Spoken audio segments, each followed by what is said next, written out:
All right, man. Hey, we did it. We did. I Yeah, uh I, c- I can't tell you how excited I am actually to finally get to talk to you, man. It's kind of wild. absolutely, man. No, I appreciate it, and I appreciate your patience. It Yeah. is happening when it needs to happen. So I very much so believe in things happen when they're meant to and when they're supposed to. So here we Well, are. tell me what it's like to be you these days. I mean, the little I know about you is that you're born in Gaza, and when did you leave Gaza?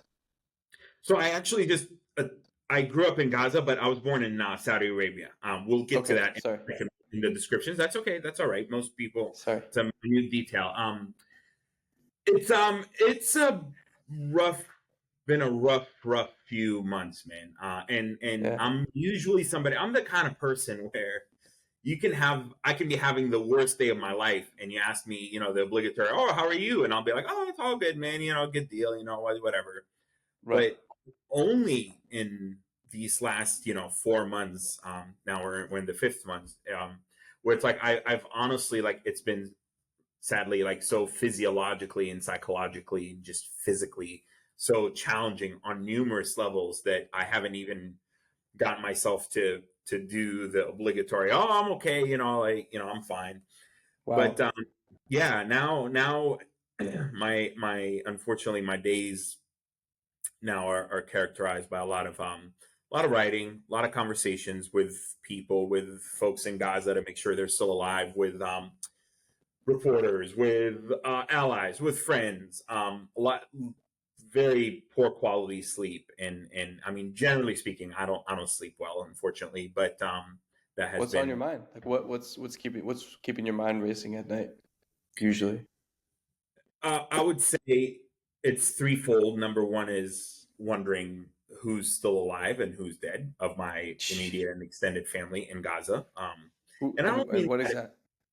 It's like, well, it's like because I know places, and I grew up in Gaza. I know a lot of corners in Gaza and a lot of landmarks. And when I see random alerts or reports or WhatsApp messages or Yeah, even Jerusalem yeah. Post, like, or Al Jazeera or whatever, like they'll mention strikes near landmarks or strikes in areas or strikes in neighborhoods. In Gaza now, everybody's been displaced. A lot of the action is happening in the south, and Yeah. so I just hear neighborhoods and I'm like, oh boy. And then I have to send the obligatory, all right, hey, are you still around? Are you still here?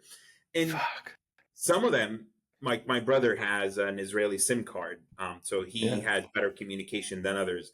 Others have just the Palestinian mobile company, which still pulls from the Israeli uh, cellular grid, if you will. And so a lot of those folks, because of the blackout, both deliberate or just consequential, as Mm. a result of just the circumstances. They don't respond for a day or two. So it's like and then 2 days later I'll get a text and whatever, and then there'll be a new strike or a new event or a new situation. So it's like this never-ending cycle for 4 months Jesus. now. I have my a lot of my immediate and extended family, both on my mom's side and my dad's side. Our family's from Gaza City. My parents were actually born. My parents and my grandparents were refugees from 48. They made it to Rafah, and then my parents were born in Rafah in the Shabura camp, and then they managed to in the late 70s and early 80s to move to Gaza City. And so our family grew up, lived in Gaza. It's very common in a lot of Palestinian homes in Gaza to have like 4 or 5 stories or multiple stories. There's not a lot of space. So you build up. And each uncle, so like my grandma and grandpa were on the first floor. And then my dad was one, and my two other uncles all on top of each other. So it's Oh, Thanksgiving every day. wow, wow, wow. So I mean, really, when Israel strikes and bombs a building and blows it to shit, it's not just. I mean, every house is really just besides a physical structure, it's a box of memories, right? You don't remember the places you lived in for the furniture. You remember the stuff that happened in it with other people. And Precisely. so, but with God, and I'm guessing this is typical, but every every house, every building is like this museum of memories for several families, all jam packed into one. Precisely, Wow. precisely. Right. And Wow. so our family home was struck on October 13th. Friday, Mm. October 13th is when a strike in the Yarmouk neighborhood, in smack dab in central Gaza. This was before the ground operation took place, and so that was struck with roughly 33 people were in the building, uh, Oh wow. including my brother and his four kids and his wife. Miraculously, most people survived. A lot of people got horrendous injuries, but only my cousin's 13-year-old daughter was killed. Farah, who is a twin, has an identical twin sister, Mara. Her twin sister, my cousin Hamad, and his wife were injured badly in this strike. My uncle Ibrahim, my dad. So this is all my dad's on my dad's side. All my uncles and cousins, immediate cousins or first cousins on my dad's side. Yeah. My brother and his 13-year-old son Fouad, they actually and my brother has a 13-year-old Fouad, 11-year-old Tala, 2-year-old Maria, and 1-year-old Ahmed. And so they and his wife there. So they actually managed to push the part of the wall and the main door that collapsed with the strike. So they were lucky in that they immediately pushed their way out of the rubble and got out. They got banged up, quite a bit, but like very Wow. like scratches and hit, but like in the grand scheme of things, they were very lightly injured. And then my uncle Ibrahim and two other cousins were badly injured, and I immediately saw my brother immediately called me right outside of the house, and it was I'll never forget how like I was trying to project strength. He was his voice was very choppy. He was barely pulling it together, but I was trying to project strength, and I just remember that you've heard people talk about it like that, like your heart goes to your throat. I genuinely, sincerely, I genuinely felt that. But I was like, again, I was like, okay, well, I'm gonna be his one source of strength. So I was like, okay, who's still in there? Can you account for so and so? Push the kids away. Like I went into like this Mm. like very organized, operational, like rational, like here's what you need to do, blah blah blah Yeah. blah blah. Yeah. And I don't know if he listened. I don't know if that was helpful. I don't know if he listened to it, but I just was so desperate to like be like, all right, here's what we're gonna do. Like put aside the emotions. I'm glad you're okay. And so yeah, so that happened, and then unfortunately a week later, on the 25th, my and it took about 6 hours to get the rubble out to get this other Uncle Riyadh, who was 56, my dad's youngest brother. He was at the bottom of the building on the first floor, and he went to be with his in-laws over like basically half a block down. His in-laws lived very close in the same Okay. neighborhood. And on the 25th of October, a week later, a massive, we call them the fire belt, a massive airstrike came and basically destroyed the entire neighborhood and killed Uncle Riyadh, who survived the Wow. initial bombing. Jesus. And then sadly, on December 13th, this is now going to my jumping ahead about a couple months later, a month and a half later, to my mom's side. Who is that? She's from the Shihada family, and my dad's side, my grandparents left from modern day Rehovot / Ramla, Mm-hmm. and my mom's side, they were originally historically from Hamama, which is modern day Ashkelon, and they are in Rafah, and their home was struck where there was up to 50 people sheltering in the house because Rafah was a safe zone, and a lot of my aunt Zainab. So this is all on my mom's side. They opened up their home to a lot of people fleeing from different parts of Gaza because like there were not enough spaces. So you had like my brother fled 7 different times after that. And we'll get to that in a second. But Wow. at one point he spent he was in an apartment, his own apartment. He had like a second apartment in Khan Yunis in the south. It was a 2-bedroom apartment, and they had like 42 people in a 2-bedroom apartment. Holy shit. Yeah, it was rough. It was rough, you know. But so this one had 50. This was a 3-story home for where, you know, my uncles and my mom's side lived. But also there was like that an open kind of like area, and what spared a lot of lives, I would say half of the people. Most of the people in the building were killed on December 14th. It was a morning strike, or an afternoon strike rather. So I lost 28 family members, and the folks that were outside, kind of like in the backyard, the side yards, whatever. Some people had like little structures or tents or whatever. Most of those people survived, even though quite a few were injured. But anyone inside the structure, with the exception of 5 people in the structure survived. 2 of them badly injured, 2 lightly injured, and then 28 were killed. So my brother Muhammad was in Khan Yunis. He went to Rafah and spent 3 days pulling out, you know, working with my surviving cousin, pulling out, and the neighbors pulling out the bodies and the bits and pieces and shredding pieces. 3 children as young as 3 and 4 months old. And we decided we're not going to publish those photos because we want our family to be remembered as whole beings and with their personalities, and we don't want them to be remembered or for you know, being just badly maimed.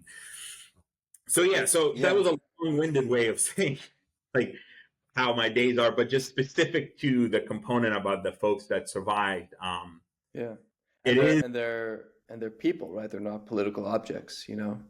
It's each one is its own story, its own life, its own, you know, wasted potential, right? That was destroyed in this war. So what's the point?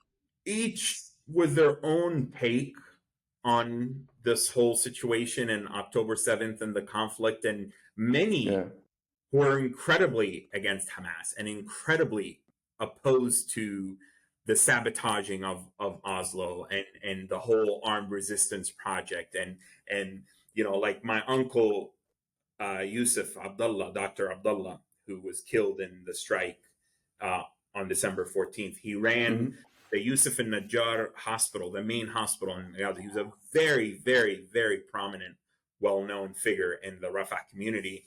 He rose to prominence during the second. He was 69. He was almost 70.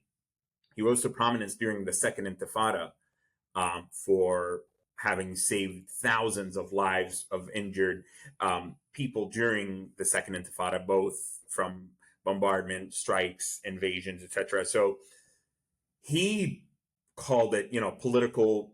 He had a famous saying in Arabic, a famous kind of phrase that he would always say, like the taris siyasi, like political pimpery or pimping, describing how a lot of people use the Palestinian cause to their own benefits. And so that's what's so heartbreaking about this war is it is absolutely, you know, killing people.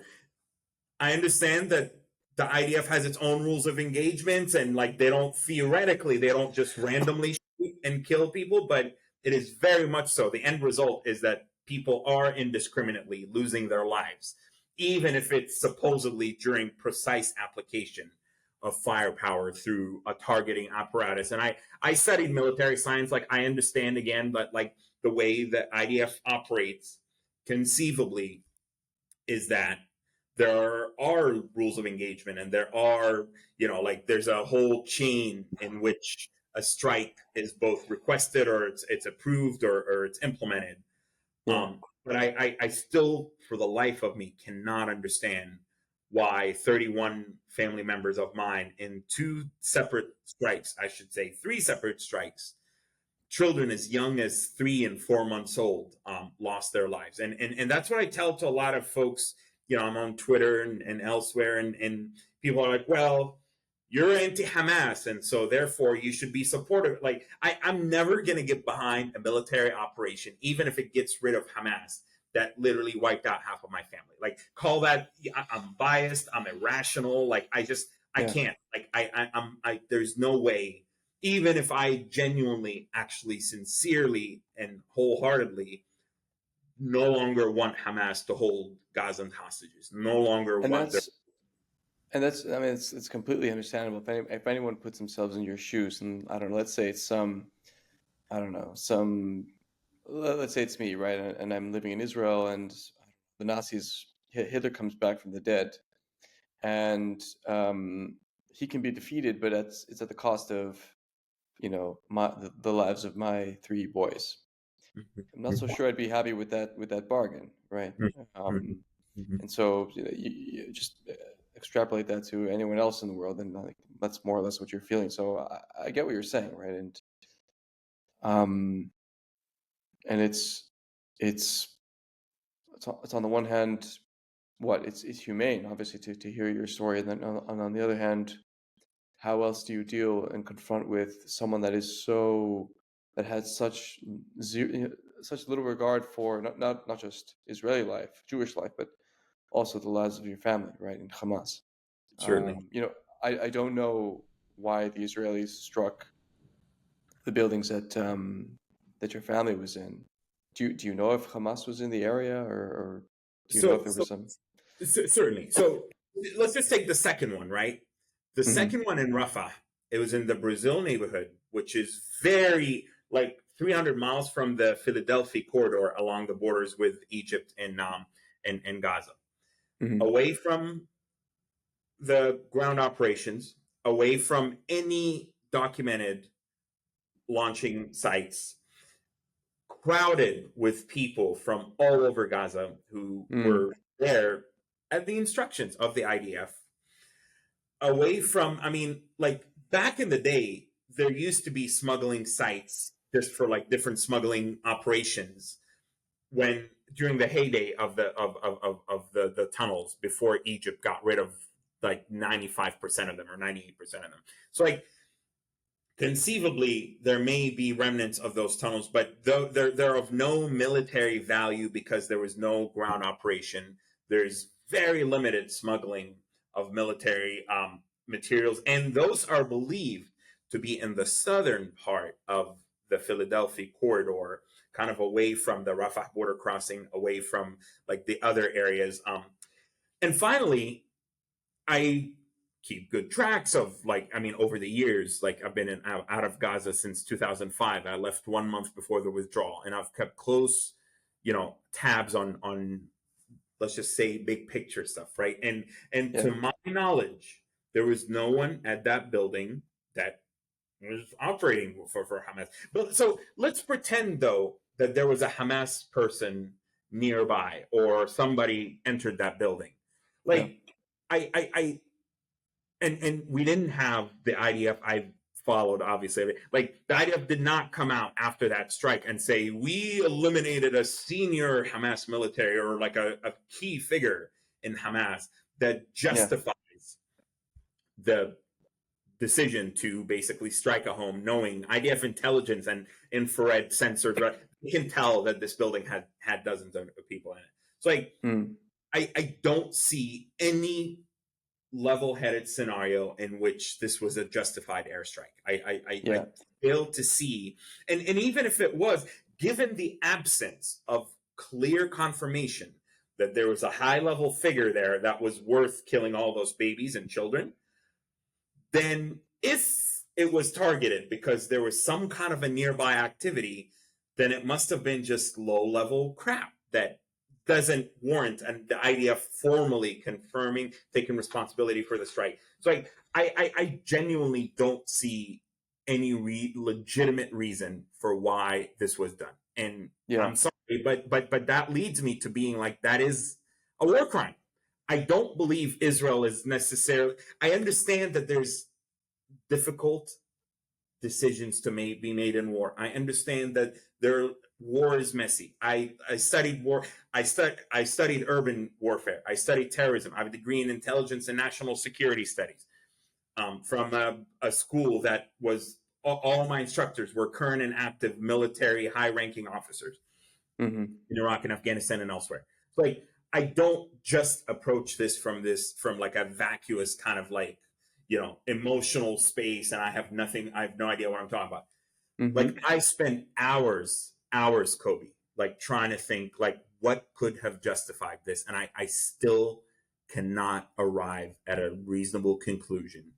So same with the other house, the first house, the house that I grew up in, and that house I even know more than the house in Rafah, even though both were my childhood homes. I grew up in Gaza, but that house in Rafah that was hit, that was my second home. I was there every weekend, and I was playing with my cousins, all the video games. That's half of my English comes from like playing really and learning the objectives, and like I was really good in English, partly because of the video games. So that's what I'm left with. It's like this impossible situation where I genuinely, and many in Gaza, genuinely, like don't want Hamas to rule over them anymore.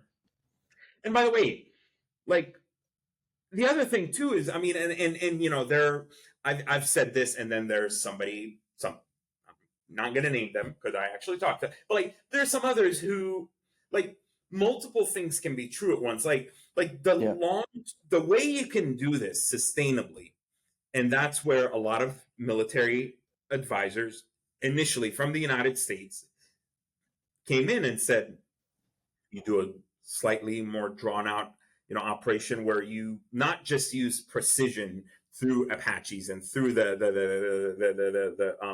use of drones and through the use of intelligence. You draw out Hamas by applying a ton of firepower. They disperse and they hide in their tunnels. But you find ways to draw them out, and by not using overwhelming firepower, as at least was done in the first 2.5 months of the war, that it creates kind of a perception for Hamas that it almost like it makes it more doable for Hamas members to come out. And that's where you can do more precise targeting versus this just like, let's turn this into a Stalingrad. That's number one. Number two, and more importantly, and I really think this was one of the worst mistakes in this operation and in this assault war, is there wasn't the slightest, even though the IDF issued some warnings and told people to go some places, and like, even though that happened, that isn't exactly the hearts and mind element of this campaign. From the beginning, I actually spoke to some leaders within the Jewish community here who had good relationships, diplomatic relationships with Israel, and I said, why don't we develop a model whereby the IDF sets up humanitarian nodes in different areas where it operates, where people can, instead of just outsourcing the humanitarian affairs to UNRWA and the UN, like, and other Israelis I talked to agreed with this, like the IDF itself can be a partner in not only providing humanitarian aid and assistance to people and winning hearts and minds, which can also help. You can access intelligence. You can like normalize interacting with the population, from which you historically, unlike in the West Bank, you've historically had like very clear separation between the Gaza population and the Israelis. So I said, let's set up humanitarian nodes, and also like, let's articulate something that replaces Hamas. It doesn't mean that Israel, I wasn't saying Israel installed a new government, but by this insistence on no Palestinian Authority, no, there was a failure to articulate a vision for what are we going to do once we go in an area and we clear it and we pull out. How are we going to make sure that Hamas doesn't come back in, like the Taliban did in Afghanistan for years and years? The U.S. would militarily go in and clear the area, and then a week later, the Taliban would come in a variety of forms. It's like, that's what's so frustrating for me is about the conduct of this war. And I listened to hours of General David Petraeus, who is an expert.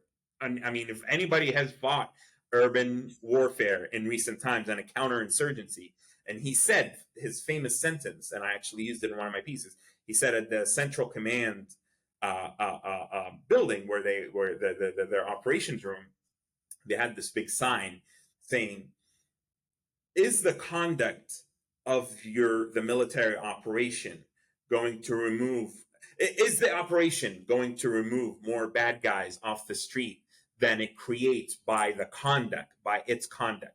You've got to make sure the answer is always a yes. And again, I get, like, whether it was Israel or any other nation would have had to respond to this attack.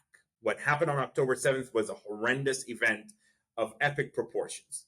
And I still think that there were numerous alternatives that could have been exercised, but the war was fought with a political will rather than a political agenda, rather than with detailed military strategy.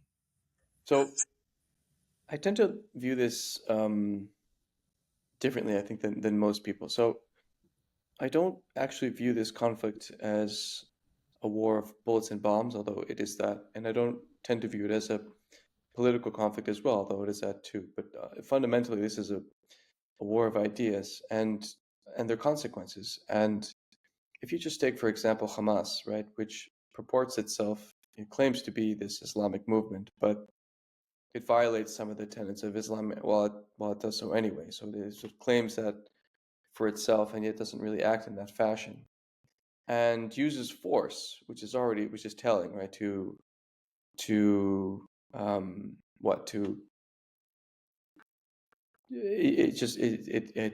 uses force to cement its rule over a captive population that can't speak up. And you've written about this in your Atlantic article, right? That now people are silencing their mouths because they know that Hamas is coming back, right? The lies that they tell and the contempt that Hamas and the leadership has for just human life, period.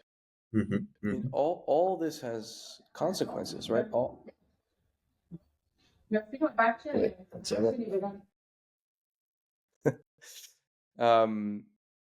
And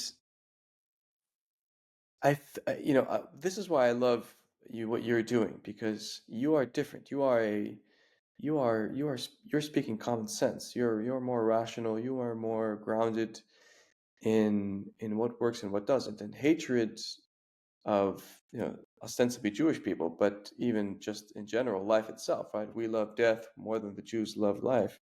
Mm-hmm. This is not going to get you anywhere productive. And we are seeing the consequences of exactly that kind of ideology and that kind of thinking right now. Mm-hmm. And I do feel, and I'd love to know what your thoughts about this are, but I do feel that the leadership of the Palestinian national movement from the beginning has failed its people, because it seems to be whatever the leadership has put forward, it's always been resentment based. The Zionists can't live here. This is our land. There's just there's no acknowledgement at all of any sort of Jewish history to the place, and it's stuck in that mode, right? And go ahead. I think a good way to think about just this very last point, like the leadership, Yeah. and that is something I was talking to someone about recently. But let's put it this way: just stepping back from Hamas a little bit and like looking like the big picture thing. Between 1948 and 1967, when Jordan had the West Bank, including East Jerusalem, there were no settlements, and Egypt had Gaza. Mm-hmm. Why wasn't a Palestinian state established in the West Bank and Gaza? Like I genuinely think that the Palestinian people, between pan-Arabism and then the secular PLO kind of Palestinian national leadership, and then the Islamism that Hamas has brought upon them, you have like three kind of distinct chapters in failed Arab and Palestinian leadership. Mm-hmm.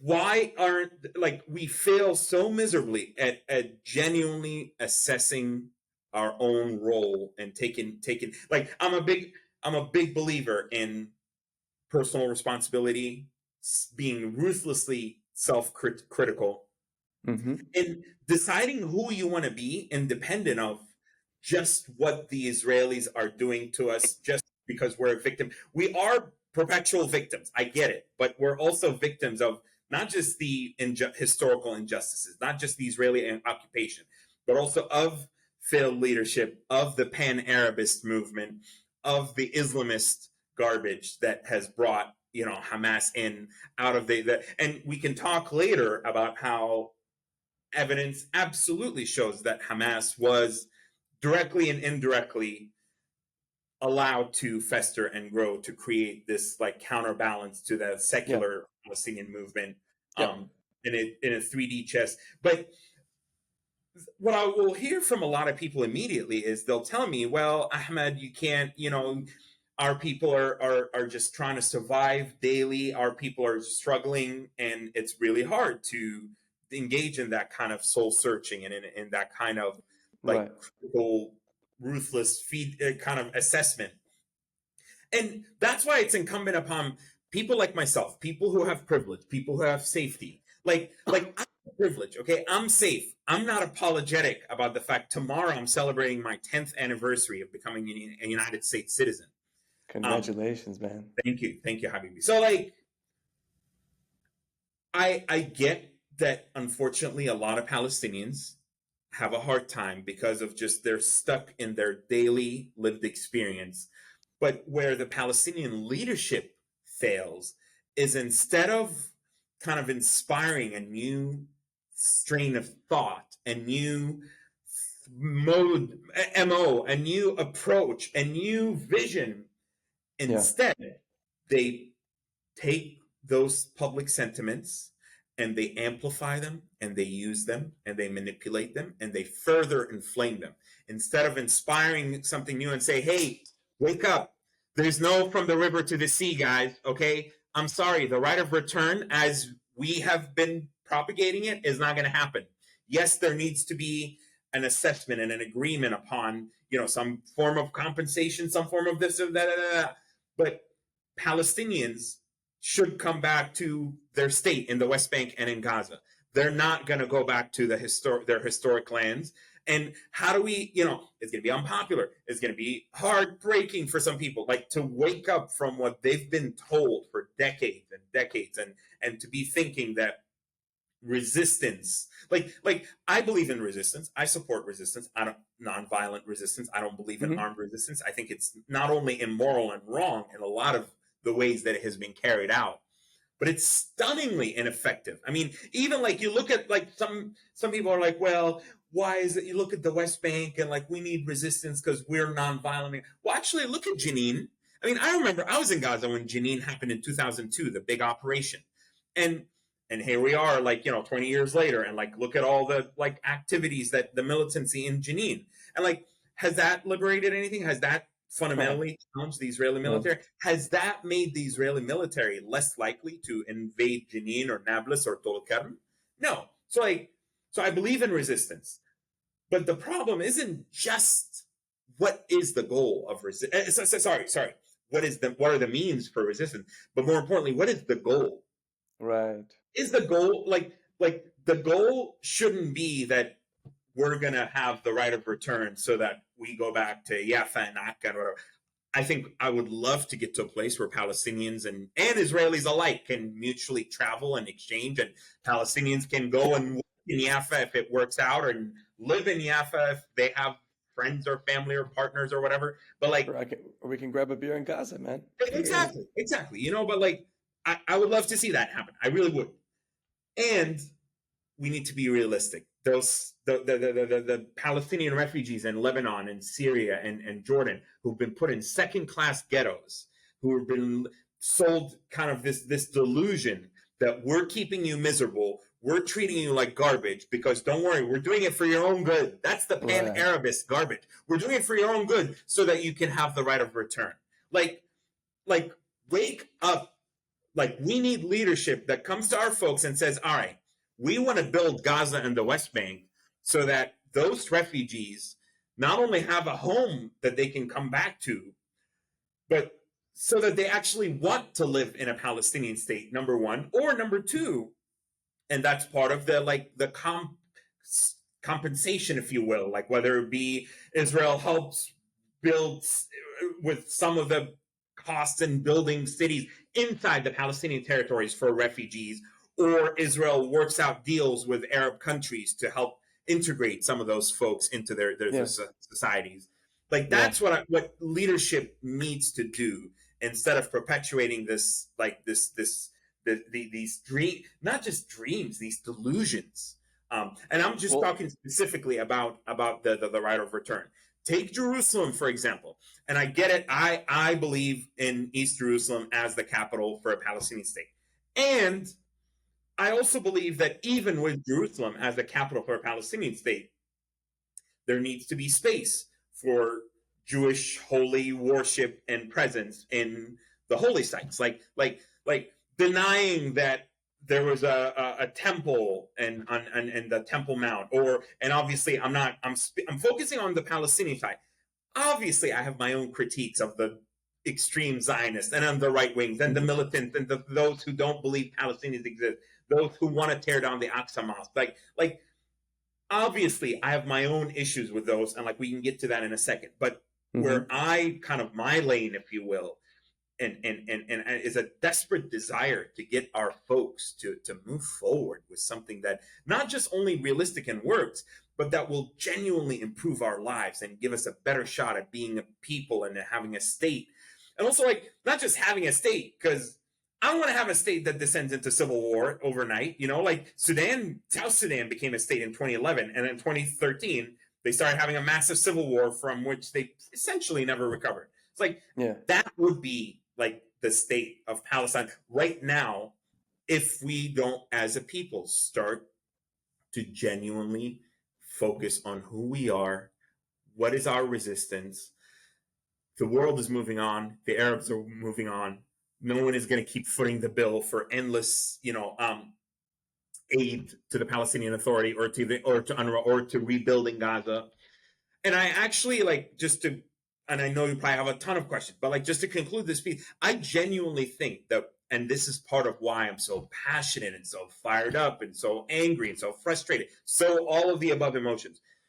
I think the situation in Gaza actually, sadly, out of all the death and misery and horrors and the losses and just undescribable suffering, gives us a rare opportunity to do what we should have done years ago, which is to have Gaza become the kind of beating heart of a future Palestinian state, have Gaza become a hub of Palestinian art and culture and economic development. And it can have a seaport, it overlooks the Mediterranean. It can have an airport like it once did. I flew into Gaza's short-lived airport twice in the late 90s and in 2000.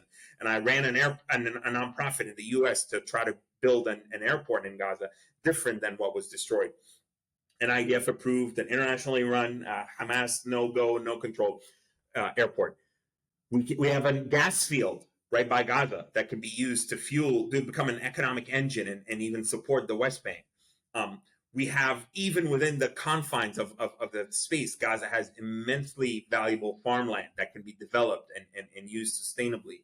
Like, that's what I am desperately hoping for. And I have several pieces in the works about that. And somebody recently wrote an interesting piece, Jerome Siegel, in Foreign Policy. It was like we're talking about like Gaza first, like, okay, like fine, the US and the UK want to recognize the Palestinian state, which I support as a framework and as something to empower the diplomatic nonviolent track.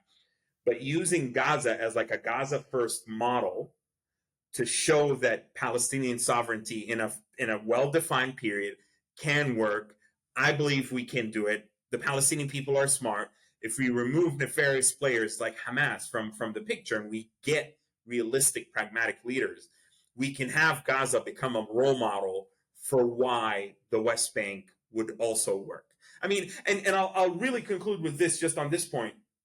I was talking to someone, the other day, and I was like, look, man, I studied propaganda and how it works. Like, I think Israel, a lot of its propaganda is really just even if you want to be pro-Israel, like they need a lot of work on propaganda.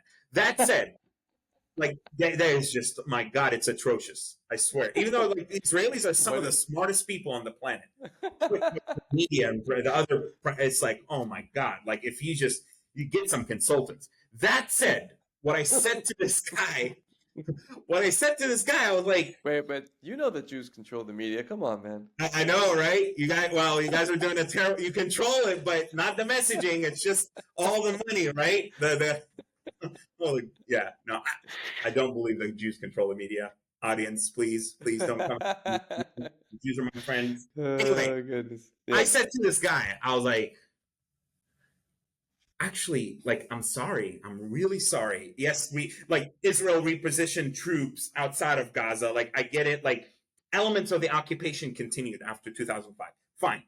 That said, we still had an opportunity, Gaza was vacated, to govern responsibly. Like, and I'm sorry, but even though I think there's elements of propaganda in the Israeli claim that, like, we fully left Gaza and, like, we turned it over, there's truth to the fact that, yes, like are they wrong in saying we left Gaza?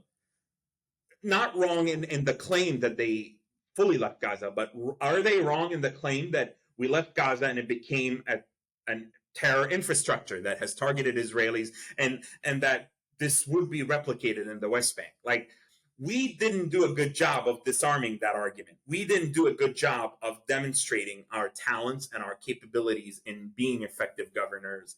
And Hamas wanted to have its cake and eat it too. Anytime Hamas, in its current iteration, demands the end of the blockade on Gaza, that is the most ridiculous statement. I don't want the blockade. I wrote about how folks suffered from it. Like, but you can't publicly say you want to turn Gaza into a resistance citadel, and you want to smuggle weapons, and you want to do October 7th again, and not expect there to be consequences, whether it was Israel or Egypt or Saudi Arabia or the any country in the world would have responded in this way. People listen to what I'm saying, and I swear to God, they have aneurysm. They're like, you Zionist bootlicker, you Hasbara agent, you sellout traitor, Mossad, ACI. But I swear, like, I genuinely say this as somebody who is truly pro-Palestine and wants to see his people emancipated and liberated and wants to see a Palestinian state. You cannot, like, openly and boastfully say, I'm gonna launch all of these attacks and Gaza's gonna be a hub of citadel and a castle, and not expect there to be a blockade. So that's why we're where we're at. Like, so we need to actually basically undo 17, 18 years of this garbage that Hamas brought upon us to have a shot at turning Gaza into a model. I loved every second of that very long rant you just went on. I mean, so a couple things that I want to pick up on. So for one, you said that poor leadership, right? And they're saying that we are subjugating you folks and it's for your own good. And then you said, this dovetails with the last thing you said, that the pro-Palestine types hate what you say, which is like, no, if you were truly pro-Palestinian, if you would want these monsters as far away from the wheels of power as possible. This is not good for anybody. Forget Israel. This is not good for Palestinians, period. No, who would want to live under these people, right? And it's not like there's evidence, a lack of evidence to show for it, right? As you said, 2005, 2006, Israel pulls out, Hamas takes over shortly thereafter, and the economy shrinks. You've got blockades, you've got wars every few years.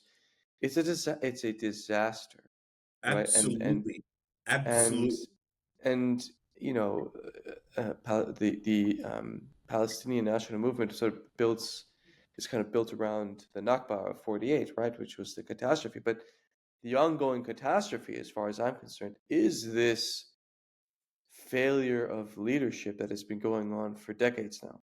And this obsession with the Jews did this or the Jews did that, where, as you say, as you rightly point out, if you just focus on improving yourself on the individual level, on the community level, on the national level, and frankly on the level of the species, level of species. What do you mean by humanity? I can right? see that being taken in the wrong way. No, But as people, right? As people, right? uh-huh, Like, uh-huh. you know, nations can cooperate, right? And people can have goals that benefit for all of humanity, right? I mean, like for example, like Elon Musk, for example, right, with SpaceX. Just one example, but there are plenty of people who think along these grand terms, right? And you can have this. Uh, you said, for example, that Palestinians didn't show their potential, but they kind of did. Like, for example, and this is something that I find so incredible that Hamas was able to build these unbelievably sophisticated and extensive underground Mm-hmm. tunnels. Mm-hmm. As far Mm-hmm. as I'm concerned, that's a human That's a achievement. I feat. mean, yeah, Absolutely. A feat of that's engineering and perseverance. exactly. And it's probably unprecedented. I don't think it's ever been done before in human history. More so than the Viet Cong in Vietnam, even. Like the Right. intricacy of these structures. Or you saw the And base under UNRWA's headquarters yesterday. yeah, super sophisticated stuff. And as you said, under extreme duress, right? Being blockaded, you have to get around the global financial system, you know, not easy, right? And then you've got, obviously you have to smuggle stuff in from Egypt. Like it's the amount that these people accomplished under such conditions. It's if it weren't for such evil purposes, it would be completely laudable. I mean, in fact, Hey, celebrated even. And absolutely. and and that's the difference, right? It's that intent. It's the ideas that are animating these behaviors that makes literally from what you say, right, to making Gaza this pearl of the Middle East, the Singapore, whatever, that's been bandied about for so long, versus the hellhole that it now is, right? Absolutely. Absolutely. That is literally the difference between heaven, which is what you described, and the hell that's the hellscape that it is right now.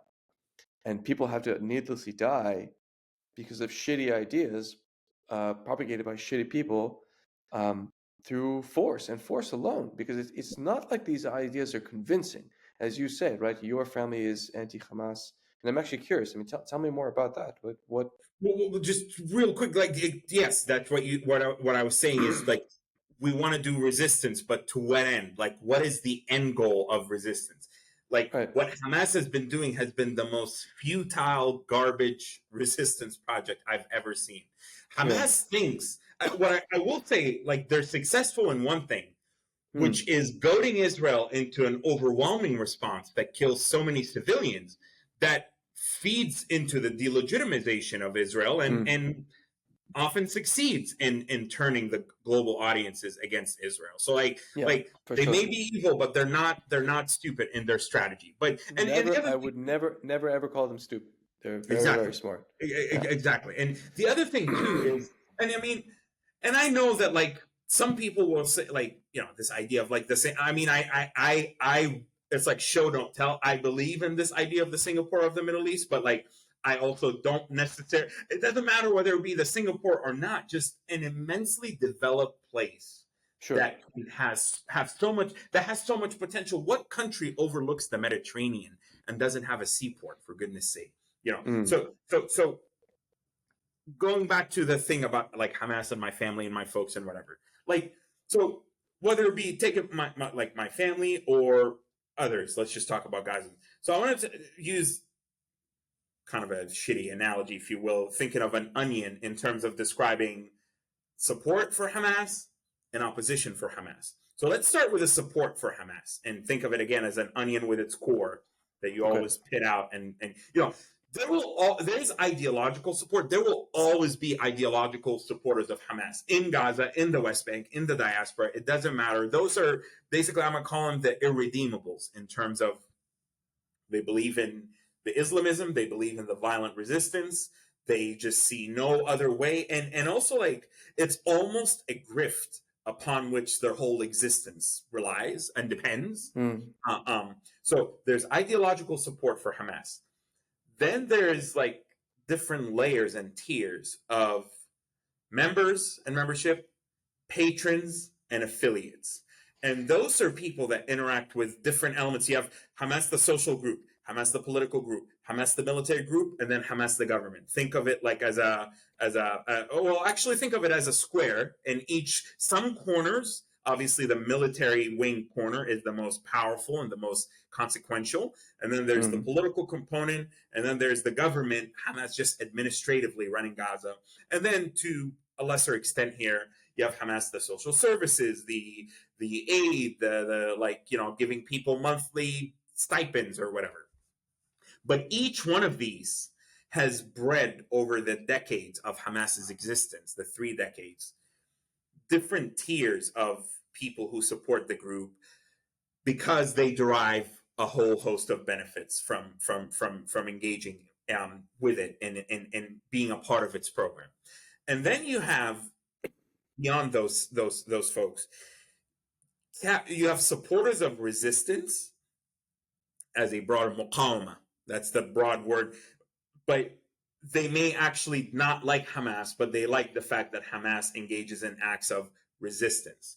And so Hamas, through its brilliant manipulation, it basically made itself synonymous linguistically from an Arabic point of view, like just linguistically synonymous with resistance. Like you say muqawama, it basically means Hamas. And so by positioning itself linguistically and politically and otherwise as the flag bearer, if you will, of resistance, it has attracted a whole host of supporters, not just in Gaza and certainly in the West Bank, but even now we're seeing in like the Western world, and a lot of like the Hamas apologists. I wrote about this in Newsweek that became Hamas enthusiasts. And then finally, you have a casual tier of people that basically, and you have those in every society, that will follow whoever's in charge, as long as, like these are the people that don't think critically, or they don't want to think critically, or they are ignorant, or they don't have access to like alternative sources or information, or they are just so simplistic. I mean, look at our country here in the United States and some of those dynamics. But so that's in terms of like the support. And again, my intention isn't to minimize the amount of support that Hamas has. I'm just saying that some of it is ideological, some of it is political, some of it is beneficial and literally just people getting salaries, or somebody wants a job, or kind of think of the Saddam's Ba'athist regime before 2003. It was the only game in town, and if you wanted a job with the government, you had to play ball, or you had to be a member, you had to kiss up to people. So Hamas has mastered this kind of umbrella, this network of patronage and members and supporters, such that even people that may not be ideologically motivated by its message, they will express support to its garbage and its project, and make the world think that Hamas is this representative organization. But tell me, I mean, part of this, I think, because you do have to convince people that of your utility. So I think I even read you say that Al Jazeera in Arabic is basically just Hamas propaganda, right? It's not telling, despite the fact that people living in Gaza are seeing their neighborhoods, their entire world being destroyed. The broader Arab world isn't seeing the same picture. But is that changing? I mean, I remember in the beginning, I think it was Al-Arabi, right? That's the Saudi channel. Al-Arabiya. Yeah, exactly. Sorry about that. And I do remember that in the beginning of the war, there were some journalists who were actually asking tough questions and to the Hamas leadership, and actually, and others. Yeah, and I actually remember them thinking like, "Wait, this isn't the way it's supposed to go. You're supposed to just help me." I know exactly who you're talking about. I know the reporters, and yeah. I was brilliant because they're like, "Wait, no, we have the game rigged. Why are you changing the rules on us?" But is that do you still see that? Is Al Jazeera still in Arabic just broadcasting a bunch of nonsense? Or Well, I want to say something again. I am ruthlessly fair, even if it means sharing inconvenient truth. I think Al Jazeera engages in awful pro-Hamas propaganda. At the same time, they're absolutely capable amongst the propaganda. There's actual real news. So like, I just want to give credit to, like, it's a big organization. There are a lot of, like, yes, there's an editorial tone. There's an editor. And I'm talking about the Arabic one. The English side, I think, largely runs a professional operation. But just going back to the Arabic side, which is very aligned with Hamas and representative of Qatar's kind of like desperation to try to like play this double game but also like part of Qatar's leverage is having like the only line to Hamas that the world, the Western world, and the Israelis can talk to. Like, the U.S. and Israel aren't going to talk to Hamas through Iran. They're going to talk to Hamas through Qatar, right? So like they view that role as incredibly, important. And we just renewed a 10-year lease on the Al Udeid Air Base, which is one of the biggest in the Middle East. So like they're also like relying on U.S. protection basically to keep them in the game and to keep their wealth going. So, but just recognizing again, Al Jazeera is capable of sharing real stories because they have money, they have the network. Like, for example, I shared today an example of a woman and her child being shot by IDF troops. And I said, why? Why the fuck is that happening? Why are you not letting people rescue them? And immediately the Hasbara folks are like, Al Jazeera is this, Al Jazeera is that. Like, this is just a citizen that took the video and gave it to Al Jazeera, and Al Jazeera happened to air it. Like that nuance is important. That said, I have absolutely observed, like, just in every day, I listen to Al Jazeera because they are an important. So you have to listen to them. Any real analyst, Arabic-speaking analyst, is going to have to listen to Al Jazeera, love it or hate it, and then you have to separate out the propaganda from the news. Yeah. Just in the looking on YouTube, I look at it on my phone.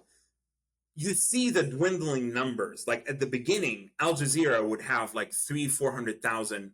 Well, actually, at their height, the highest number I ever saw was 352,000 concurrent live views on their feed and YouTube. And at nighttime, our time, which is morning over in Gaza or the Middle East, generally, time zones are like 2 hours apart. So, our time zone is 10 hours. We're 10 hours behind, but within the Middle East, the broader Middle East, there's like a 2-hour difference. So our nights here are early mornings. That's what I was trying to say. Now I see, like, at nighttime, I used to see like maybe 80 to 100,000 concurrent views. And right now at nighttime, I see like 28,000 views. Why is that? It's not just war fatigue. I have seen numerous people on Facebook and on Twitter and on Instagram and on other sources. Like, Hamas starts its broadcast half of the time with Al-Qassam Brigade shows a video of them shooting an RPG in an Israeli tank. The Al-Quds brigades of the Islamic Jihad, and they'll show a guy like shooting like 5 mortar like shells. And like, that's literally the opening. They want to show that the resistance is continuing and it's happening, even though Hamas has largely been decimated. They hardly shoot any rockets. They still do have dispersed cells. They've ditched centralized command and control. Yeah. But I thought, like, people in Gaza are like, and people in Gazans in the diaspora that I talk to and I see in spaces, they're like, what is wrong with this garbage? Like, we are being annihilated. We are being like wiped out. And these fools are trying to create this, they have this Faiz Doueri guy, this military analyst, retired Jordanian general. And they're trying to show the Palestinian resistance as if it's this like incredible, like as if they're like these powerful, almighty folks that are still, harming the Israeli military, even though it's like like 4 months later, only 250 something Israeli troops were killed versus like 10,000 Hamas fighters and like, probably another 25,000 Gazans. Like, it's garbage. People are waking up. People are like, show the destruction, show our loss of life, show the protests that went up against Hamas and Hamas later repressed. Show the theft of aid, show the hunger of Gazans. Al Jazeera they'll tell you about like some aid problems, but they don't want to show Gazans in like aid food lines, like being desperate and saying Hasbi Allah wa ni'mal wakil on Hamas. Hasbi Allah wa ni'mal wakil is an Arabic kind of prayer, an Islamic prayer that says ultimately basically means seeking godly vengeance on those responsible. Oh wow. And they regularly referring to Hamas for having brought this upon them. And so Gazans in droves, when they express in bursts here and there anti-Hamas sentiments, Al Jazeera specifically suppresses that. There are like 3 at least separate clips that I have, and I've shared, and others have shared. Like this is from months ago, where like an Al Jazeera dude is in a hospital, and there's a battered man who just was pulled out of the rubble, an old man, and he's like, "Why are the resistance hiding between us? This is not resistance. They're getting us all killed." And the Al Jazeera man immediately cuts off like the camera away from him. Or there's like another, there's another guy who was like, "Hasbi Allah wa ni'mal wakil" on Turkey and Qatar, and the Al Jazeera man is like, So Right. yeah, people are waking up to that. But I don't think, unfortunately, sadly, I will tell you, partly due to Al Jazeera, partly due to brainwashing, partly due to ignorance, Hamas's propaganda has succeeded in large parts of the Arab world, maybe the Muslim world, which is not a monolith, in communicating this garbage narrative that this is legitimate resistance. We didn't kill denialism in the same way that a lot of Hasbara people deny that Gazans are innocent people are being killed. The Right. pro-Hamas garbage and the Islamists are propagating that, oh, no, we didn't rape, we didn't behead, we didn't, even though I saw the videos myself, okay? Like, I saw them. Like, I saw that stuff Really? in my eyes. Yeah, and I saw, like, I never, man, in a million years, Kobe, I never thought, not that I was for violence ever before, but I never thought that Palestinian resistance, would ever be affiliated with such, like, burning of buildings when people are in it, opening up a shelter door and throwing a grenade and just having a bunch of people killed, beheadings, straight up executions of women and men and Thai migrant workers and African migrant workers, shooting and killing of Muslims, Arab Israelis, and Bedouins. Yeah. They held a hostage and her brother, a 17-year-old woman, who was wearing the hijab the whole time. Like, that alone should be adequate for getting people to question, like, all right, like, really, like, you're gonna hold a hijabi Muslim woman?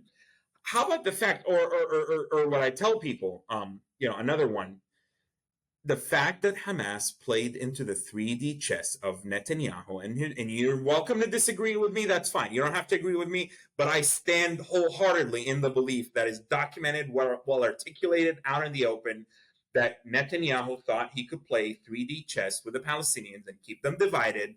And that's why Hamas, he didn't literally like go there and say, "Here, Hamas, like, here's the money," but he allowed Hamas to fester and to take control of Gaza. Yep. So that alone should delegitimize Hamas, because it basically served anti-Palestinian right-wing interests in Israel to keep the Palestinians divided. Yeah. Yeah. Although, of course, that backfired, right? Absolutely. Massively. Like, spectacularly and horribly and viciously. This is again why I think moral clarity is paramount, because if you play these games with people that have just horrible intentions, it doesn't matter what nationality, skin color, it doesn't matter. It's the ideas that matter. You're going to get burned, and people are going to die needlessly, and it's just very sad. It's tragic. So I mean, I texted you and I said, if you want, like, as if you and I were in charge of things, right? And it's tricky, right? So I said, let's negotiate a ceasefire for this war. And so I think it's pretty clear right now that you and I share so much in common, and we basically want the same things, right? I mean, I don't see much daylight between you and I, which is awesome, and it's refreshing. And I'm actually curious why that is. Is it something that you and I both spent quite a lot of time in America, and maybe America shaped us because we both place an emphasis on individual responsibility and individual growth, and I think we both reject victimhood, which are just sort of core tenets of American life, right? I mean, America was built to maximize the life of every individual. So I'm wondering if maybe that's where we share our common ground. Well, because in And Palestinian society is all about the group. A lot of Arab and Muslim societies, right? It's very collectivist societies, and there's so much emphasis on the group. In the United States, there's a lot of, sometimes even to an unhealthy extent, emphasis on the individualism, and so striking that balance. But I absolutely think the United States. I mean, I lived in Saudi Arabia a small part of my life, and I remember it very, very well. And I look at people in other societies, even in Europe, man. Like I have a brother who's in Germany, and he's about to be a neurosurgeon there. But it's like the United States probably enabled me to definitely enabled me to just step back from this, take ideas that I already had as Ahmed. And this is where I want to kind of like offer a sentiment, a hopeful sentiment. There's Ahmed here. I've never spoken on behalf of anyone else. I only speak for myself, and I take a lot of pride in that. I've never claimed to be speaking on behalf of this group or the pro-Palestine people or the Palestinian people. But I promise you, there are hundreds of thousands of Ahmeds who don't have the privilege that I've had of stepping away from this, who don't have the good mentors that I've had, who don't have the educational attainment and opportunities, who don't have just the ability to step away from the shit zone, not just from the Israeli occupation and the military incursions into this, but also from kind of like this closed off societal mindset that as part of its survival, it's like, here we are, we're the group, we have to rally around this, we have to rally around this cause, and you can't challenge it, and there's little room for maneuvering outside of these. I attribute my privilege, my mindset rather, to that privilege, and I'm a good beneficiary of it. But and also, you don't have a gun to your head telling you don't dissent from the group, right? Right. So that helps. But that's what I'm saying. Like, if we create the conditions and the circumstances, not replicating the United States, there's nothing like the United States, but just enough of a difference, I promise you that that there will be many more Ahmeds who start actually unleashing that brilliance and creativity outside the confines and the shackles of war and Islamism and a closed off society. But more importantly, and by the way, the Palestinians are the most educated people in the Middle East statistically. They're the most educated of the Arab population. Like, we have incredibly smart, capable people, including, like you noted, the very people that created that engineering marvel underground. Imagine if that was repurposed. But what I also want to say, it's important to keep in mind that the things that I speak, the way that I talk, the topics that I highlight, those sentiments that I share are absolutely held by numerous people in Gaza, in the West Bank, in the diaspora, but for a variety of reasons, they can't express them. So I just want to say, like, while I'm speaking on my behalf, the sentiments that I share are absolutely widely and broadly held in different iterations by. So what do you make of those? What do you make of those polls that show, large amount of support for Hamas in the West Bank and less so in Gaza, but still quite a significant amount? Well, and I've written about this. Like, what guides my response isn't, I'm not trying to create dissent where none exists. That's not my intention. However, I've spoken about, just forget the sample size, which is just woefully small. And I know in statistics we're supposed to take the sample as representative, blah, blah, blah. Hogwash. You can't talk to 270 people in Gaza who express certain views and tell me that that represents Gazans. In November, in the southern part of Gaza, before the war expanded there, I don't accept that for a second.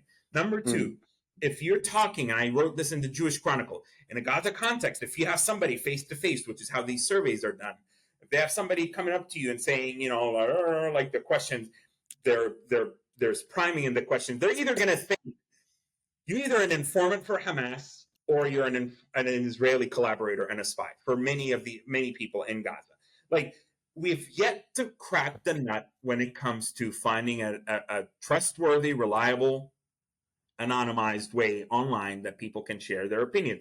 I did an online survey in Gaza in 2016 and 17, asking for support for the Gaza airport project. And it was done online, and people didn't have to fill in their name. And I made sure each one came with a unique IP address. And I got 84% that supported having an internationally run Gaza airport. The question was to ensure that it is run without corruption or interference by the Palestinian Authority or by Hamas. Number 2 or 3, people in the West Bank have not had to experience life under Hamas. People in the West Bank, despite the settlements, despite the military occupation, despite the horrible, horrendous stuff they go through, they're still light years ahead of Gaza when it comes to quality of life, when it comes to electricity and availability of water, when it comes to leaving. You can easily leave the West Bank through Jordan, whereas Gazans leaving Gaza through Egypt, you have to pay bribes of $3,000 to $7,000 or $8,000 at times. You have to hope for a visa. You have to the ability to leave Gaza. Most Gazans have not left the Strip ever in their life. Wow.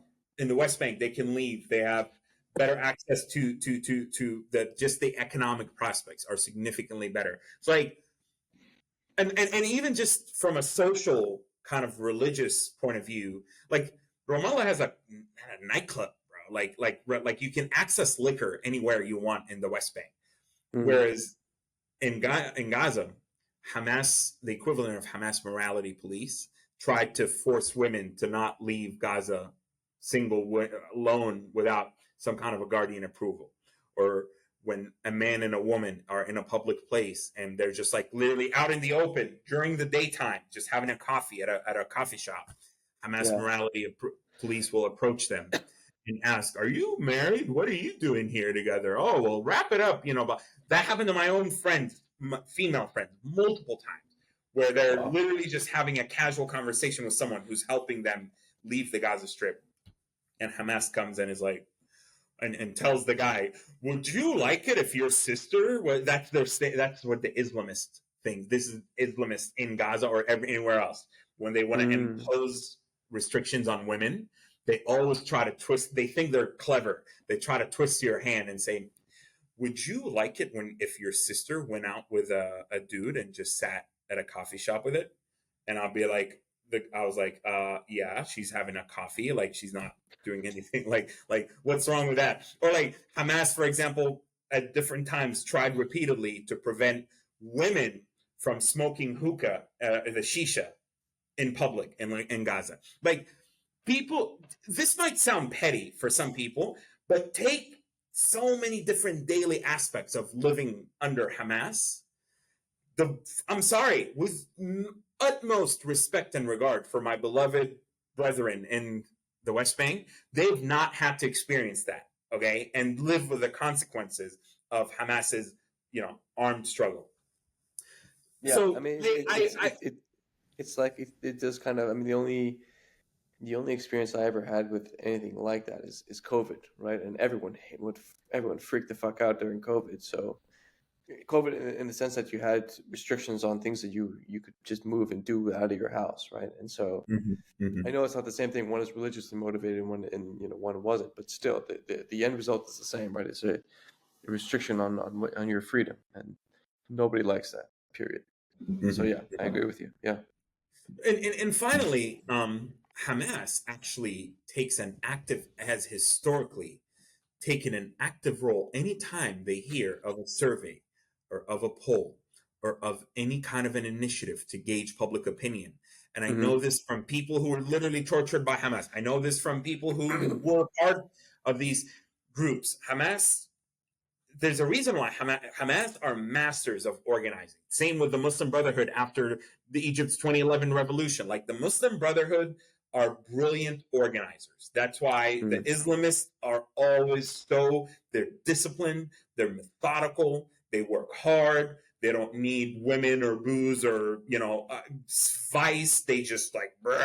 So Hamas organized legions of cyber warriors, Facebook groups, WhatsApp groups, email lists, congregations that meet weekly to discuss ways in which they can bolster their public messaging.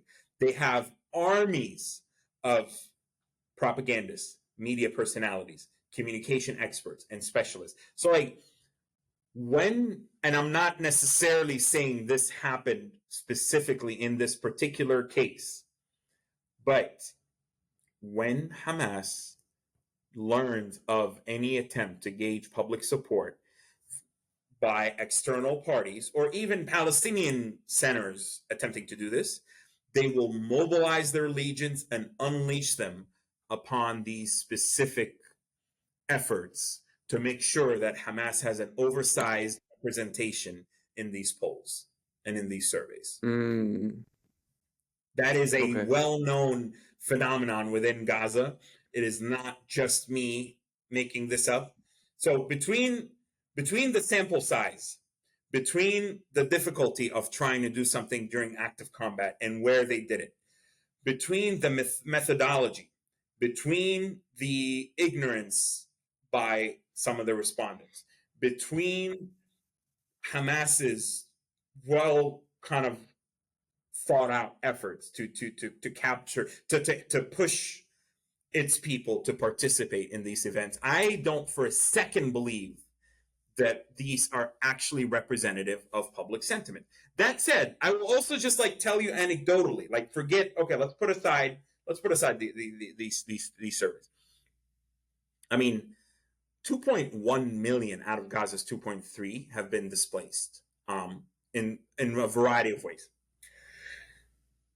90% of Gaza's population has been displaced. Do you think for a second, and they're abundantly available online, you can look at the images, look at where the tents, the wet, muddy, disgusting tents, look at the UN schools, do you think somebody in a wet, muddy tent or in a school with 3,000 other people or standing in line with 200 other people to use a disgusting public bathroom or standing in a food bread line or being a part of a stampede to rush to get aid from a truck, do you think those people are going to be standing there hungry, cold, wet, miserable, without any privacy, without any sense of safety, and thinking, gee, Hamas did us solid. Gee, I'm so grateful for October 7th. I'm really, I am just so delighted by Hamas. We liberated Al-Aqsa Mosque. We liberated all of those prisoners that Israel is just going to rearrest right after releases, kind of like happened with the Gilad Shalit deal. Most of them were rearrested. So but those are the people that I talk to. Those are the things that I see on social media in Arabic. Those are that's my family, my friends, my contacts, my friends of my friends here. I have a network of Gazans that I talk to here in the United States and in Europe. Everybody's reporting similar things that Al Jazeera Arabic is never going to capture. Al Jazeera is going to show a lot of different parts of the suffering, but it's going to be more of the Israel bad. And I think Israel is absolutely responsible for a lot of the suffering. But again, I focus you provoked the most right-wing government in Israel's history by carrying out the worst single-day attack on Jews since the Holocaust. What were you thinking? Of course this was going to be a disaster of epic proportions. And I remember even reading those social media posts as the infamous scenes of Gazans celebrating. I remember reading multiple posts on social media that said, oh my God, what did you just do? You just unleashed and Gaza as we know it is going to cease to exist. So there's this Western obsession, and I'm not saying I consider myself a Westerner. I'm not saying Western to be hipster or to be trendy, but there's this Western obsession with quantifying and objectifying and capturing public opinion in these specific, easy to digest surveys and polls. And I'd say, look at the polls of 2016 and how wrong they were. So if we in a free, open society got polling disastrously wrong, imagine trying to do that in an undemocratic society that has been living under occupation and under war and under a horrendous, leadership. So I stand by my opinion that these surveys and polls are incredibly unrepresentative of the true sentiments, So at least in Gaza. how do you think how do you think we get what we want and we get rid of Hamas and start rebuilding Gaza in a way that's good for everybody? Well, What do this you is think? like perhaps the thesis of your message to me, right? Like the core Yeah, of what we were gonna like try to talk about is like let's pretend that we're gonna negotiate, a ceasefire right now. yeah, And I genuinely, I mean, like I want a ceasefire, I want the war to stop, but I want it done. I want a negotiated settlement that does not allow a big picture Hamas to stay in power as it has in the past, but B, that triggers, even if it's 1,000-mile journey or a 500-mile journey or a 10,000-mile journey, triggers political transformation in Gaza. And most importantly, that saves what remains of my family and of my people. sure. To me, this is not just some, political, diplomatic, theoretical, intellectual exercise. As some of the people on Twitter, I call them the Twitter mujahideen. To me, I've, I've, I have skin in the game. Okay, like Yeah, I actually think about this out of a desire to save what remains of my family, and correct. not, because a lot of these folks, the minute the war stops, half of them are just going to disperse and find Move on another to the next cause thing. Yeah, to latch on. Exactly. And I also think the top priority right now is to getting the hostages released. I talked to the family. Like, I genuinely think, and you can call me a shitty politician, I think Israel should pay a price for those hostages. I talked to families of hostages. I talked to a couple of former hostages, okay, who are in Gaza, okay, and I'm mm, honoring their request right now. We're not ready to go public, but we're going to try to do something public to try to humanize the hostages. Like, in the same way that I care, I can't claim to know what the families of the hostages are going through, because that's got to be one of the worst things in the world, being stuck between a terror organization and your own government and military, essentially indirectly leading to their death. And directly in the case of those three people that were held, yelling in Hebrew and waving the white flag, like the rules of mm-hmm. engagement have gone down the toilet. Anyway, that we'll get to that in a second. Mm-hmm. I want those hostages released. I want their families to be reunited. What remained, and I think it should be a mad dash right now to save those who are still alive in Gaza, assuming that we can trust. And I go back and forth. I do believe quite a few of them may have died, but my concern by this info that was leaked to the New York Times, or obtained, or however, I think there might be a dirty political game on the part of Mr. Dude to try to make it seem like most of the hostages are dead, so therefore we shouldn't negotiate for a deal. Mm. Hamas is not going to go for any deal that does not entail the end of the war, because they're not going to give up their chief bargaining card Right, only to be annihilated by Israel. And right. so I think for me, what I see as the only path forward is a political off ramp for Hamas, kind of made of multiple tracks. One track, and I've written about this, by the way, like this isn't revelatory, blah, blah, blah. One track entails having senior leaders of Hamas being granted safe departures out of Gaza. That might be difficult for some in Israel to stomach, but I look at what happened in 1982 when the United States kind of facilitated the safe departure of the PLO and Yasser Arafat after or out of Beirut, rather, after the siege.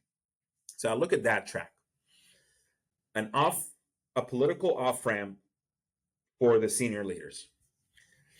I think there needs to also be a political off ramp in terms of, and again, I understand this might be difficult for people to stomach, but if we look at the FARC rebels and what happened in Colombia, or we look at the IRA in Northern Ireland, or even the PLO and how they were these are examples of political rehabilitation that whereby either the organizations renounced violence or they agreed to be part of a mutually agreed upon framework that can possibly allow them to reshift and kind of like reorient themselves, or at least to split Hamas into a component in Gaza or elsewhere that is willing to engage in a political process.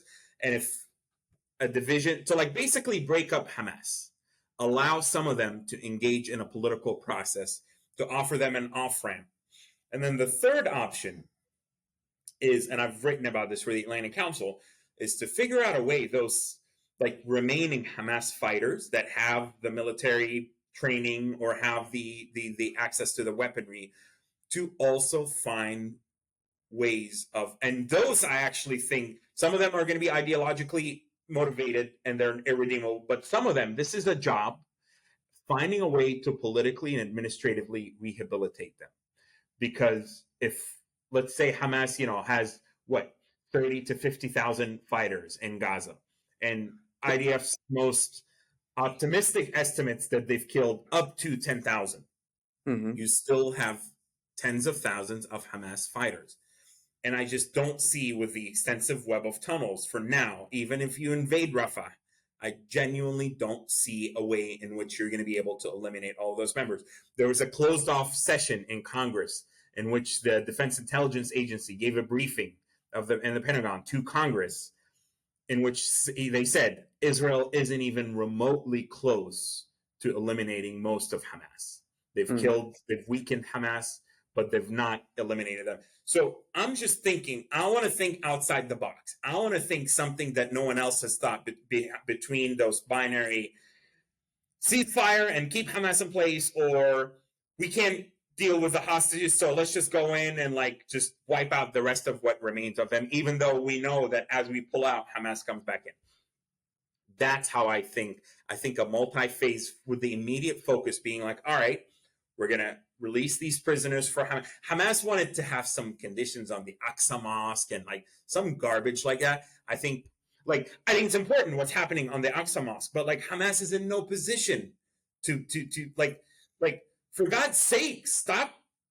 You're getting us killed. Like what are you talking about? The Al-Aqsa mosque? Like, they think if you slap the word Aqsa, they call it the Aqsa flood or the Aqsa this, like that's how they're going to tingle the emotional, kind of heartstrings of a lot of people. Let's get a deal as soon as possible. Let's give in to some of Hamas's demands for a hostage deal, just like happened in November. Let's also immediately get pressure on Hamas through Qatar and have the United States pressure Qatar to exert maximum pressure on Hamas to get a deal going as soon as possible, but also present off-ramps to Hamas military and political leaders and members on the ground. Can they be rehabilitated and retrained? There have been some successful political rehabilitation programs of Islamists and of terror members, terror suspects. Can they be involved in a political administration where they just become a professional, like the ones that were not involved in atrocious crimes against Israelis? Can these guys be allowed to just drop their weapons and go home or scurry about? Can some of them be hired? Can some of them, we don't want to make the same mistakes of De-Baathification in Iraq, which fueled, are you familiar with De-Baathification? Whereby we wanted, the United States wanted to get rid of remnants of Saddam's regime, and it said no one who is ever affiliated with a former Iraqi regime can have a job in a new Iraq. The policy was maybe well-intentioned, but it disastrously backfired, as is recognized by senior U.S. officials, mainline headlines, like everybody says De-Baathification was a disaster because it led to so many of these people having no future, no prospects. So they then became part of ISIS and part of the insurgency, and then later on, part of Al-Qaeda, which later on mutated to ISIS. So it was recognized that when you deny carte blanche, deny everybody who ever had anything to do with a former regime any access to a new future, these people are not going to just sit there quietly. You need to incentivize them to kind of leave the horrible kind of past, if you will. It sounds like from what you're saying that you think it's possible to divorce the military aspect of the political ideology. And I'm not so sure. I mean, in my mind, they go hand in hand, right? Hamas is a violent resistance movement that is Islamic, so-called, in Islamist, nature. I would Right. say Sorry. that's yeah, Islamist. yeah, no, Sorry. no, yeah, yeah, for sure. They call themselves Islamic, but they're very much so an Right. Islamist group. Right. And I think I'm quite skeptical that that's feasible. But tell me why you think that I'd be wrong to have that view. Well, if you look at, I mean, the members, I can both through looking at some of their statements, through inferring from their by inferring from some of their past positions, and by just looking at multi-source analysis, if you will. The Hmm. leadership, the political leadership of Hamas in Qatar and elsewhere, they feel that we have a Arabi way, a Arabi word, like a kind of a slang called khazoo. Like they're sitting on a khazoo. It's basically like you're sitting on a pole. Like it's not a flattering imagery, but they feel the political khazoo of what the group has launched. They feel that Hamas is potentially going to cease to exist or have any real political power on the ground. They have some presence in the West Bank, but it's negligible. It's mainly an ideological presence in the West Bank. They're going to lose all their presence in Gaza, and they're basically going to become rendered irrelevant and marginalized in the big picture. And so Hamas politically, I mean, that's who led the reforming of the charter in 2017 to like be not okay, like we're gonna more, we don't have a problem with the Jews, we have a problem with the Zionists, like trying to soften their position. Oh, well, we basically kind of sort of agreed to the 67 border. We don't want to push all the Jews into the sea, blah, blah, blah. Like that was their political attempt at like, all right, like let's moderate something and see what catches. And unfortunately, neither Israel nor the Arab world nor the United States took that, especially with the administration that we had here in the United States. Instead of like using that to slowly move the Overton window and keep kind of like almost push Hamas to politically moderate and to politically move its way. So what happened after that is Sinwar, who was a political leader, then decided, all right, screw this. We're not going to moderate ourselves. We're going to double down on the violent garbage. So he became really close. Him and Leif became the dominant parties in he basically became the political link to the military wing. So him and Mohammed al-Leif took over Hamas basically and hijacked it and centralized all the power within the military wing, who tend to be far more of a hardline breed within Hamas. This isn't to say that the political segment are angels, but they are actually physically, politically, structurally separate already from the decision making at the military wing. Hamas politically had no idea that this was going to happen on October 7th. Hamas politically didn't know the specific details of what was going to happen. That is pretty much a fact. They knew that something is on the horizon whereby the group possesses some capabilities that are going to enable it to do a massive operation. But for operational security, and most importantly, because a lot of the right winger or the hardliners, I should say, within Hamas's military wing, don't trust the political leadership because they don't feel that the political leadership is either competent or they worried that the political leadership might be willing to make a deal that sidelines the significance of the Qassam brigades. So I'm not trying to overstate it per se, but I'm saying there's definitely an opening there where Hamas can be engaged politically and can be potentially offered a political off-ramp that widens that gap and breaks Hamas up. This also entails other risks because if you break Hamas up, you're going to have potentially other mutations that are far more deadly emerge. But basically, I would argue that the strategy of the IDF in Gaza and the way that they've been conducting this war, I mean, you're going to have endless recruits if you don't quickly engage in a political process to kind of launch the transformation of Gaza. And that takes multiple parties, two to tango per se, but that's going to have to entail Hamas politically, at least initially, agreeing to some kind of a political process. So I know that's unsavory. I know we want to destroy Hamas, and I believe in weakening Hamas militarily. I genuinely do.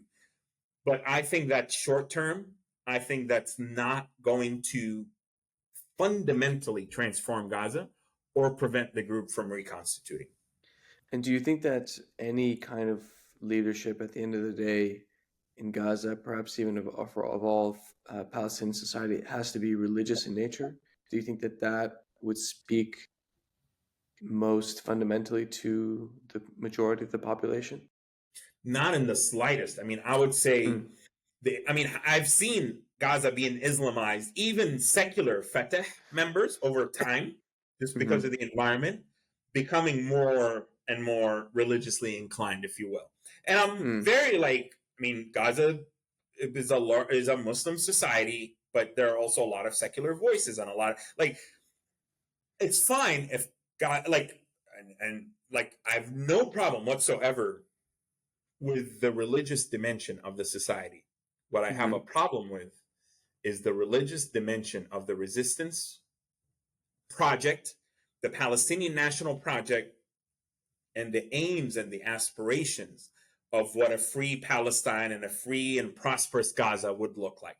That's the issue. So I don't think that's what would make, if what you're asking, I don't think the religious dimension is what would make a political transformation more likely, or what would make leaders in Gaza agree to a political process. That I don't believe that's what it'll take. I think it just has to be a clear pathway for many people to feel that they can be involved in the future of Gaza. If you have, tens of thousands of people that you're just going to condemn to nothingness in perpetuity in Gaza, that is a recipe for disaster and further incitement and further insurgency. But why do symbols like Al-Aqsa, why do those resonate with let's just say, Palestinian society? Is that not a religious symbol? Oh, it absolutely is. I mean, and it's very important. But Al-Aqsa, I would say, is very much so part of the broader emphasis of Jerusalem, kind of as this desired kind of hub / capital, if you will, East Jerusalem, capital of a future Palestinian state. There's definitely religious significance, but there's also it's important from a historical Christian background. I mean, there are not only a lot of Christians in Palestine, especially in the West Bank, but I would say it's more broadly about Jerusalem. Al-Aqsa is a symbol. It's a symbol also of perseverance, because there have been right-wing Zionists that want to demolish Al-Aqsa. There was the infamous burning of the mosque. There was the folks who would try to deny any Palestinian or Muslim connection to, and they'll use examples of, it's only from a few hundred years ago, blah, blah, blah. But then the Muslim world will tell you, before Mecca was the destination for prayers, Al-Aqsa was the first destination, the first, of one of the three holiest sites in Islam. That's important. But that's important independent of Hamas and their Islamism. You follow? That was important during Arafat. And Arafat, it was called the Aqsa Intifada in 2000. Arafat triggered it because of Ariel Sharon's visit in September of 2000.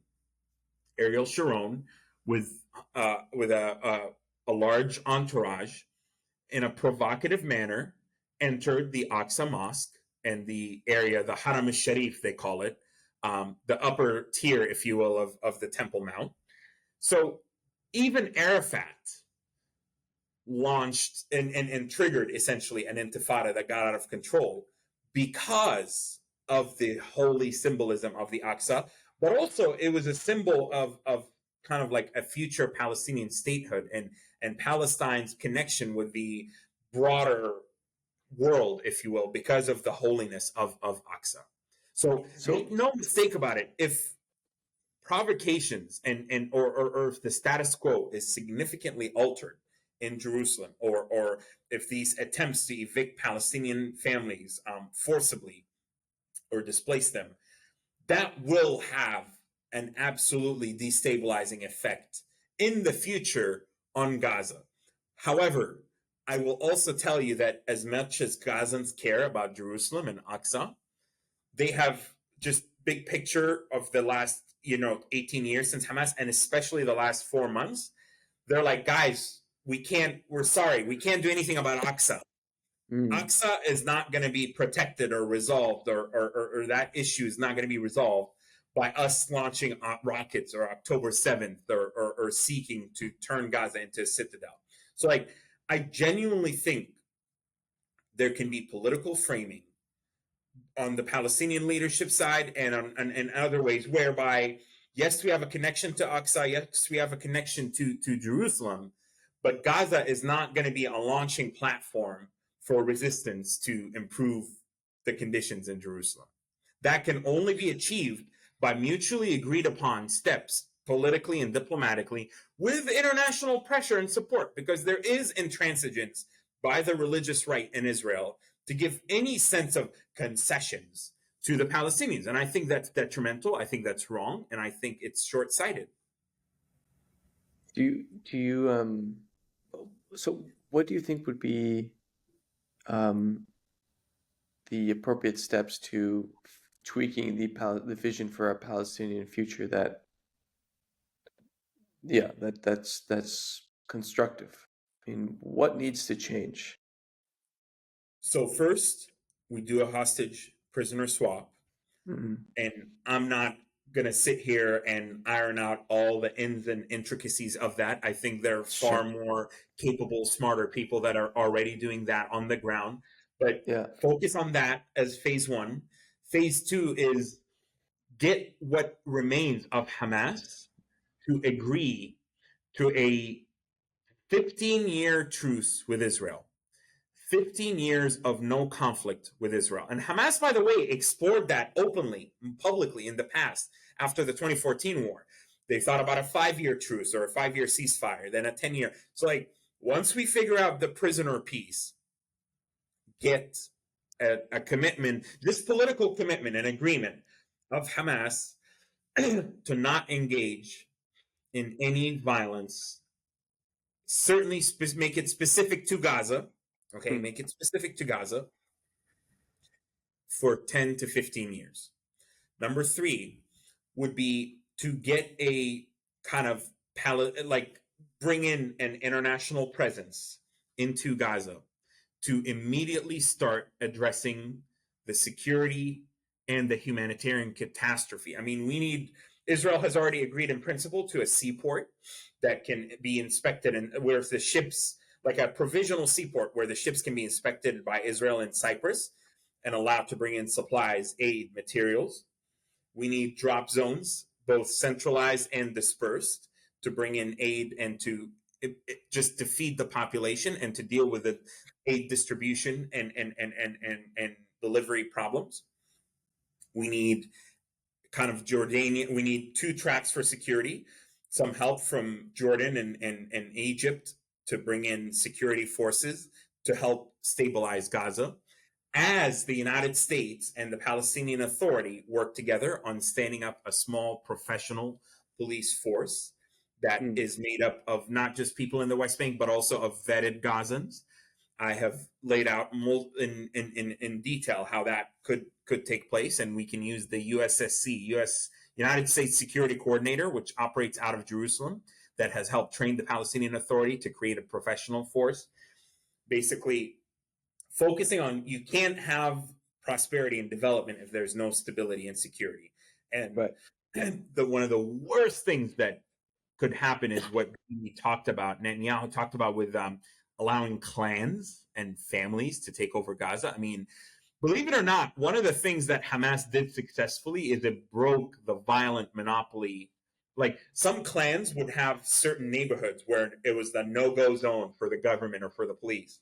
And Hamas broke that up. Hamas developed a monopoly on violence, ironically, more so than the Palestinian Authority ever could have. So develop that ability to make sure that clans, who many of whom have guns and weaponry, do not destabilize Gaza, as just that disastrously stupid plan by Netanyahu would do. Engage the Palestinians on having Gaza become a model for a future Palestinian state.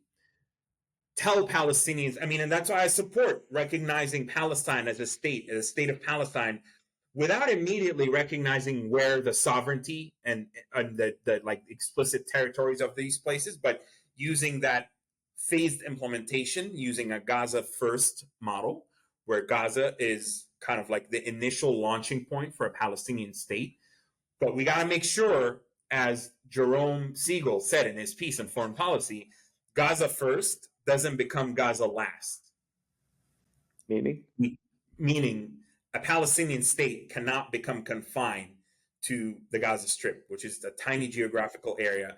The West Bank is where it's at. The West Bank is where you can solve ending the occupation, solving the settlements through dismantlement and through territorial swaps, is how you get a largely contiguous West Bank that can not only also become the second beating heart, or even heart and brain, of the Palestinian state, but that's how you address the right of return. You allow Palestinian refugees to come back in.